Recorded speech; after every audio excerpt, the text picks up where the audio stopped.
noite. E o Senhor falou ao meu coração fortemente sobre a parábola do filho pródigo. Então eu fui ler para entender, né? O que o Senhor queria falar conosco, qual é a mensagem que o Senhor quer passar para as nossas vidas. E voltando um pouco no capítulo 14, né, para nós entendermos a parábola do filho pródigo, no capítulo 14 diz o seguinte: Jesus na casa de um fariseu.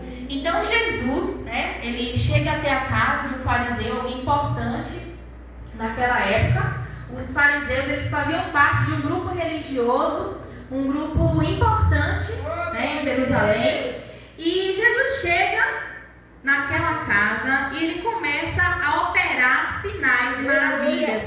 E além disso, Jesus ele começa a falar, né, sobre a sua palavra, e Jesus ele traz alguns ensinamentos para nós. E no versículo 14, no capítulo 14, no versículo 11, tem um ensinamento para as nossas vidas que diz assim: pois todo que se exalta será humilhado, e o que se humilha será exaltado.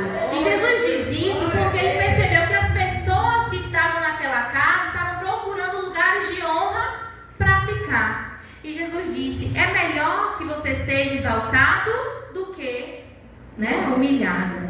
Então Jesus prossegue falando sobre a parábola do grande banquete. E ele fala, irmãos, sobre o discipulado. Como é difícil nós, né? Como na verdade nós devemos servir a Cristo, né? Jesus ele fala sobre o preço do discipulado. E no versículo 25, 26, ele diz: se alguém vem a mim e ama o seu pai, sua mãe, sua mulher, seus filhos e seus irmãos e irmãs, até a sua própria vida mais do que a mim, não pode ser meu discípulo. Então olha só, o nosso coração, ele deve ser totalmente de Jesus. Jesus ele não aceita nós dividirmos o nosso coração, né, a nossa devoção com outras pessoas, com coisas materiais, com a nossa família. Então nosso coração, nossa vida deve ser totalmente do Senhor Jesus. E a partir do momento que nós aceitamos fazer parte da família de Cristo, nós agora somos chamados de filhos. E ele diz, né, que nós somos o sal da terra e a luz do mundo. Como, né, já foi falado sobre luz aqui nessa noite. E no versículo 34 diz, né, o sal é bom, mas se ele perder o sabor, como restaurá-lo? Não serve nem para o solo, nem para adubo. É jogado fora. Então, irmãos, que a cada dia nós possamos revisitar a nossa vida. Não é porque nós temos 10 anos, 40 anos, 50 anos de crentes, né, que nós podemos deixar de lado observar a nossa vida com Cristo. Porque Jesus diz que nós somos o sal da terra. Mas se o sal perder o sabor, não serve para mais nada. Em João está escrito, né, que o nosso Senhor Jesus Cristo é a árvore e nós, né, precisamos dar frutos nessa árvore. E se nós não damos frutos, o que é que acontece? Somos lançados fora. Então, que nós possamos hoje, né, como é que está a minha vida com Deus? Quais são os frutos que eu tenho dado? Porque às vezes a gente pensa que é só vir para a igreja. Não é, não. Às vezes o seu chamado está lá fora, está pregando, como foi dito aqui. Às vezes o nosso chamado é pregar na prisão. Às vezes o nosso chamado é pregar para as pessoas que estão carentes. Às vezes é pregar dentro de lugares onde pessoas, né, de alta sociedade estão. E o que nós temos feito? Quando o Senhor pedir as nossas mãos, o que é que nós vamos apresentar, né? E nesse contexto que Jesus estava falando sobre isso, as pessoas começaram a perguntar: mas por que ele está se juntando junto com os fariseus, né? Por que ele está se assentando na mesa junto com essas pessoas? E aí Jesus conta 3 parábolas. Ele conta, né, a parábola da ovelha perdida. Ele conta a parábola da moeda perdida. algumas traduções, dracma perdida, e ele conta a parábola do filho perdido ou do filho pródigo. Essas 3 parábolas, elas foram contadas depois que Jesus estava ali na casa daquele fariseu. E essas parábolas, elas são chamadas parábolas de misericórdia. Por que misericórdia? Porque elas contam uma sequência. Elas falam sobre alguém que estava na presença do Senhor, alguém que se perde dessa presença, algo que é perdido da presença, algo que se arrepende ou é encontrado e retorna à presença do Pai. Então, por que Jesus usa parábolas, né? As parábolas, elas são uma forma de falar um ensinamento importante por meio de algo que a gente sabe. Então, naquela época, né, as pessoas criavam rebanhos. Então, Jesus conta a parábola da ovelha perdida. As pessoas também trabalhavam, né, com o sistema monetário na moeda. Então, Jesus conta a parábola da dracma perdida e do filho perdido. Então, na parábola, irmãos, se os irmãos olharem, capítulo 15, no versículo 8 até o versículo... no versículo 1 até o versículo 7, Jesus fala sobre a ovelha perdida. E ele diz: quem é o pastor que, tendo 100 ovelhas e perder uma, não deixa as 99 e vai em busca da uma que se perdeu? Quem é o pastor? Né? E aí a gente para pensar. Deus abençoe. E a gente para pensar nessa parábola. A vida de cada um de nós importa. Às vezes a gente está aqui num grupo, num coletivo de pessoas, mas se uma pessoa se perder, nós precisamos nos juntar, como a irmã falou. A irmã trouxe aqui um novo convertido. Nós precisamos nos juntar e orar por aquela pessoa. Para Deus, cada alma importa. A nossa vida tem valor. Às vezes a gente pensa assim: mas logo eu, será que Deus se importa comigo? E quando Jesus fala dessa parábola, ele não diz a cor da ovelha, ele não diz o tamanho da ovelha, ele diz que independente, o pastor deixa as 99 e vai buscar a que se perdeu. Então, o que eu aprendo com isso é que nós somos filhos individuais. A minha vida tem valor para Deus. E apesar de eu ser diferente do nosso pastor irmão Bia, a vida dele também tem um valor para Deus. A vida de cada um de vocês tem valor para Deus. Ele ama cada um de vocês e ele está de braços abertos, esperando, né, quem está lá fora retornar. E aí Jesus prossegue e ele fala sobre a parábola da moeda perdida. E ele diz: se uma mulher tem 10 moedas e perde uma, o que é que ela faz? Ela vai em busca da uma que se perdeu. E a gente pensando, né? Mas é só pensando aqui, 10 reais se ela tivesse, ela perde um, mas é só R$1. Mas R$1 faz falta. Porque o importante para Deus é ter os 10 e não os 9. Né? Então, aquela dracma, né? Quando aquela mulher encontra, a palavra do Senhor diz que ela chama as amigas, se reúne com outras mulheres e comemora. Então, a festa na terra e a festa no céu, quando alguém que estava perdido retorna para a casa do Senhor. Amém? Glória a Deus. E nós aqui diz no versículo 10, eu digo que da mesma forma, a alegria na presença dos anjos de Deus por um pecador que se arrepende. E aí Jesus prossegue, ele fala sobre, né, as duas parábolas. E ele prossegue, ele chega a falar até a parábola do filho perdido, do filho pródigo. Pródigo quer dizer gastador, o título já diz. E como nós lemos, né? Inicialmente o filho mais novo ele diz ao pai: eu quero a minha parte da herança. Assim ele repartiu sua propriedade entre eles. O que foi que Deus falou comigo nessa palavra? que nós estamos na casa do Senhor não é por obrigação. Nós estamos na casa do Senhor por livre e espontânea vontade. Olha o que aconteceu. O filho pediu, o pai poderia dizer: não vou lhe dar a sua parte da herança, você tem que ficar. Não, ele repartiu e deixou ir. E às vezes acontece isso, né? A gente está na casa de Deus, tem pessoas que estão na casa do Senhor, se rebelam, saem. E o que acontece? Deus deu para mim a oportunidade de escolher, assim como deu para cada um dos irmãos a oportunidade de escolher estar na presença de Deus, ser chamado de filho, ser chamado de discípulo, ser sal e luz dessa terra. Não é uma obrigação. Deus não quer que nós estejamos aqui por obrigação. Tem que ser por nossa vontade própria.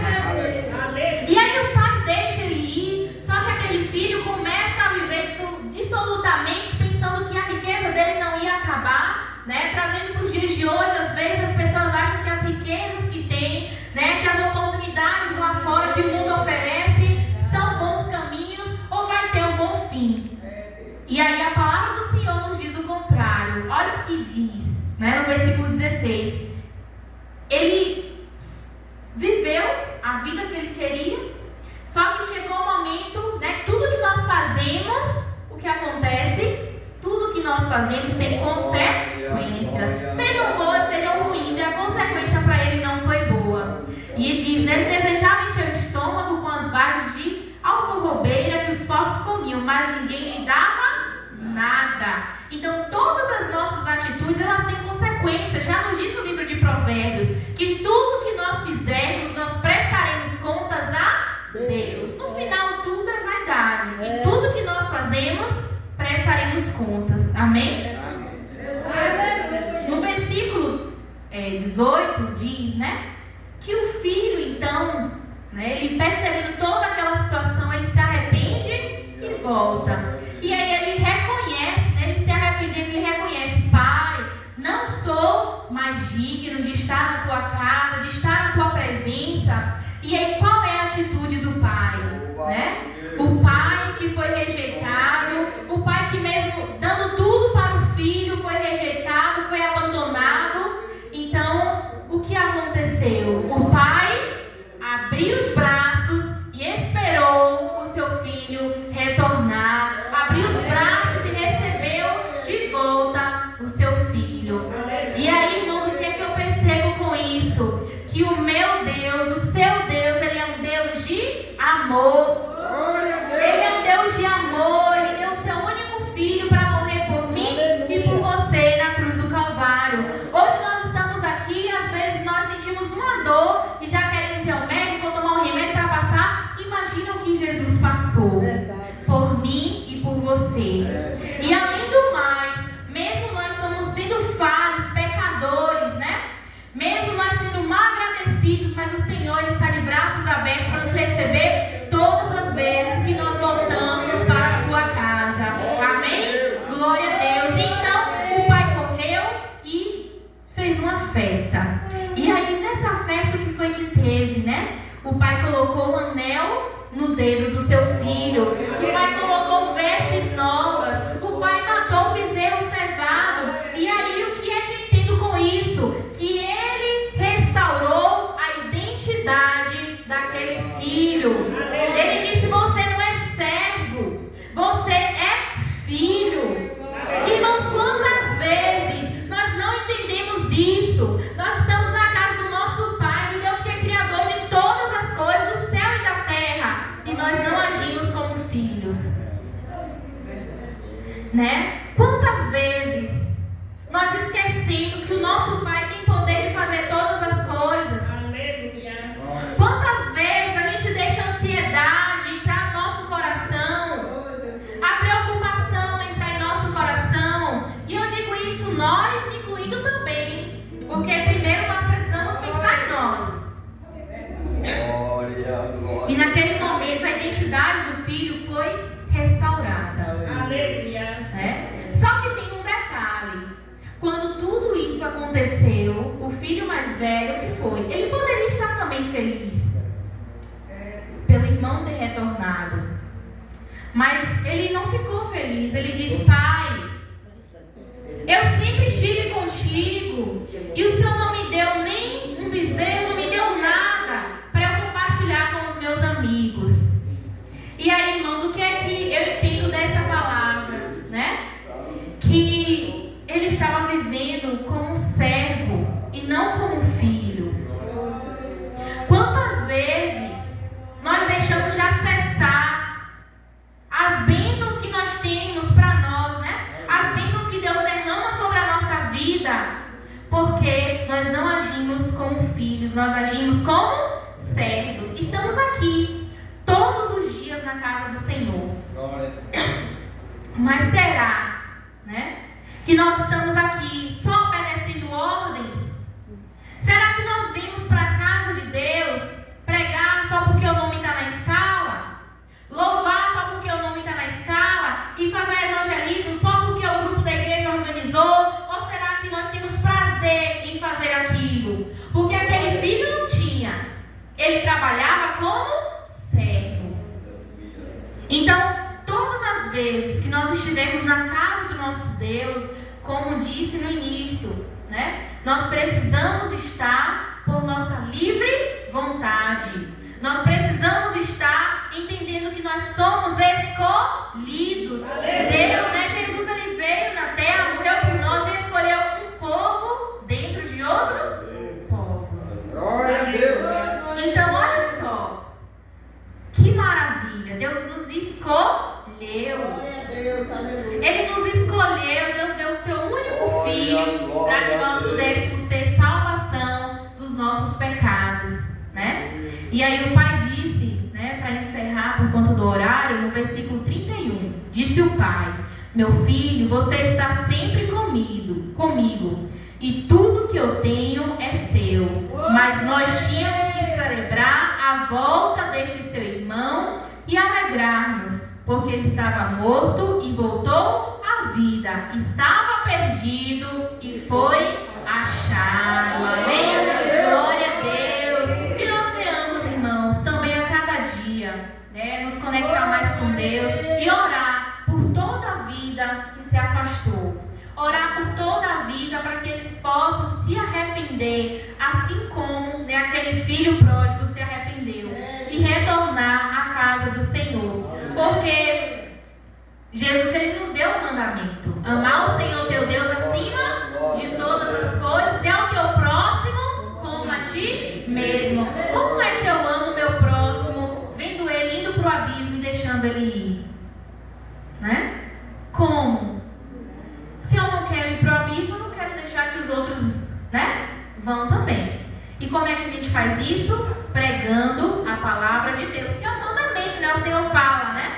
Ide por todo o mundo e pregai o evangelho a toda a criatura, em tempo e em fora de tempo. Amém? Porque se nós nos calarmos, como diz a palavra, as pedras clamarão. Então, que não sejam as pedras, que sejamos eu e você pregando a palavra do Senhor. Amém? Glória a Deus. Eu agradeço a oportunidade e já passo a palavra para o nosso pastor.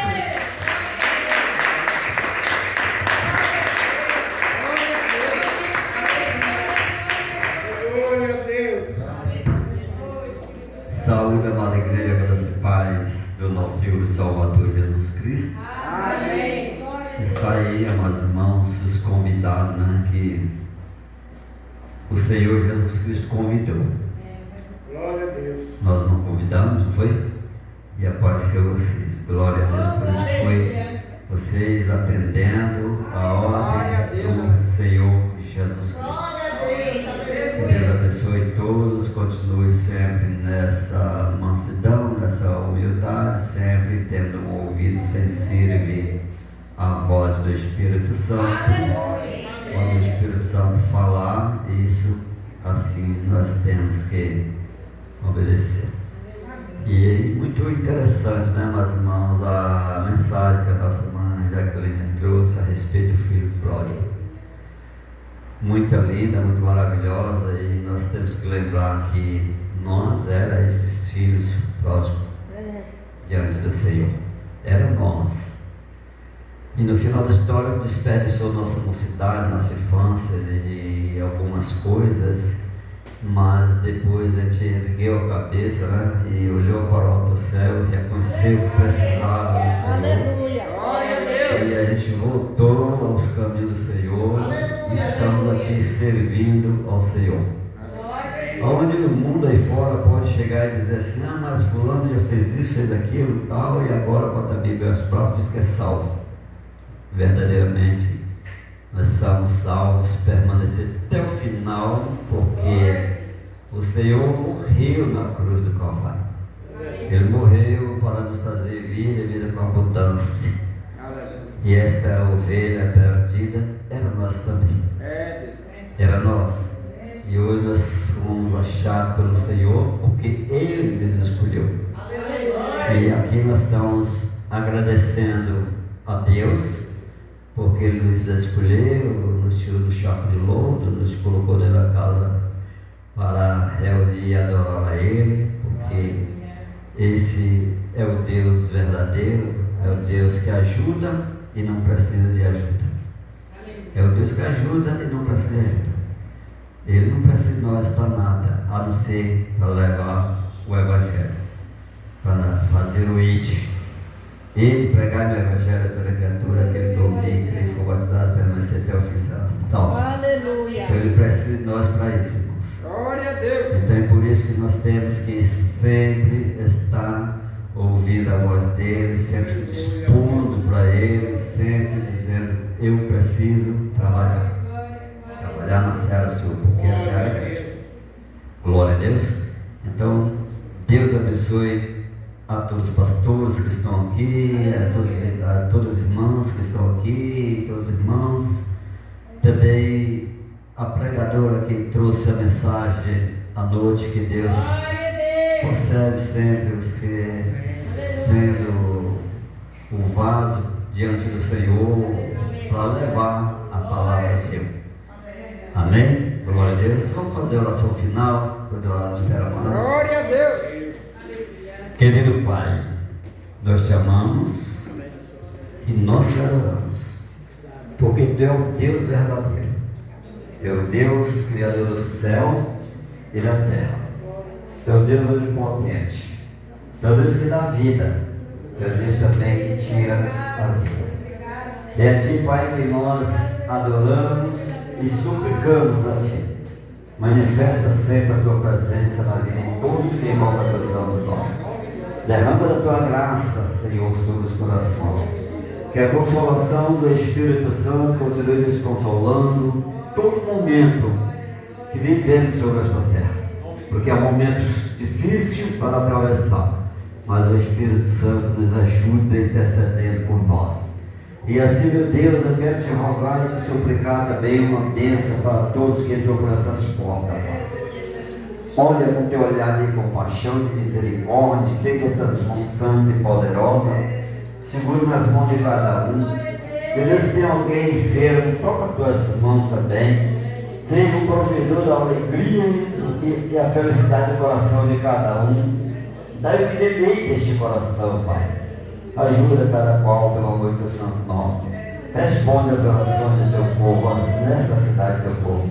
Desfaz os dados inflamados, desfaz as maldições, as tristezas, a angústia, o pavor, o ódio, que o inimigo queira colocar, que seja repreendido pelo poder do sangue de Jesus Cristo de Nazaré. Pai, eu quero te apresentar aqueles que estão afastados pelo mundo afora, Pai. Traz essas vidas, meu Deus, no próprio ministério, a entrar pelas portas, a ouvir a Tua palavra, Pai. E ao ouvir o Espírito Santo que quiete essas vidas e possa essas vidas fazer uma aliança com o Senhor Jesus Cristo e receber a proteção do alto céu.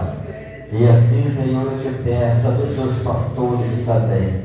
Dá força a cada qual, meu grande Deus, para que em cada momento, Deus, teus filhos, tuas filhas possam estar tendo esse prazer de anunciar as boas novas de salvação. Eu te rogo em nome de Jesus Cristo, pelos aqueles que não vieram, Pai, Aonde eles estiverem, que teus olhos estejam sobre eles, tuas mãos também segurando sobre eles, abençoando, dando força e graça. Pai, nos prepara para amanhã estarmos aqui participando do banquete que é a Santa Ceia.